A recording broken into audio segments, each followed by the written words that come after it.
Bonjour, je suis Laure François, je suis cadre de nuit et responsable du pôle soignant.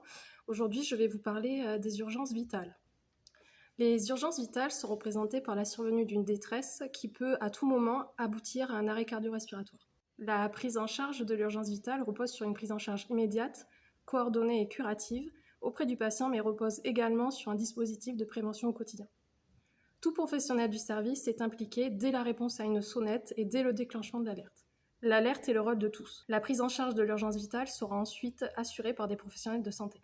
Des gardes d'anesthésistes, de cardiologues et d'urgentistes sont organisées 24 heures sur 24 et 7 jours sur 7. Le tableau de garde et d'astreinte est accessible sur IMED. Tous les jours, l'infirmier s'assure de l'opérationnalité du chariot d'urgence, du défibrillateur, de la bouteille d'oxygène. Tous les mois ou après chaque utilisation, le chariot d'urgence est vérifié. Il est scellé en blanc si le contrôle est provisoire, en rouge si le contrôle est définitif. La vérification de ce contrôle doit être tracée. Un scellage provisoire ne doit pas excéder 24 heures. Nous allons parler de l'alerte. L'alerte, elle s'applique aux urgences vitales immédiates et en priorité à l'arrêt cardiaque. Le premier témoin va déclencher l'alerte lors de la découverte d'une personne inconsciente qui ne répond pas aux ordres simples, dont la respiration est difficile ou inexistante et où le pouls imprenable. Quel médecin de garde appeler ? Pour les patients de chirurgie, c'est l'anesthésiste de garde qui est appelé au 1401. Pour les patients de cardiologie, nous appelons le cardiologue de garde au 1402.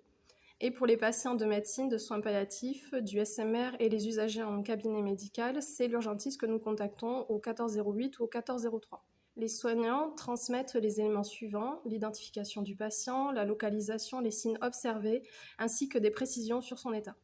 En attendant l'arrivée du médecin, les gestes élémentaires de survie doivent être immédiatement mis en œuvre. Dans chaque unité de soins, un chariot dédié à la prise en charge des urgences est disponible. Ce chariot contient le matériel et les thérapeutiques nécessaires à la réanimation. La prise en charge de l'urgence vitale ne concerne pas uniquement les personnes hospitalisées.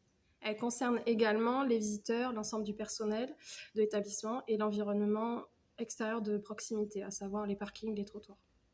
Périodiquement, une évaluation est réalisée dans certains services de soins sur le temps de réponse à un appel d'urgence vitale.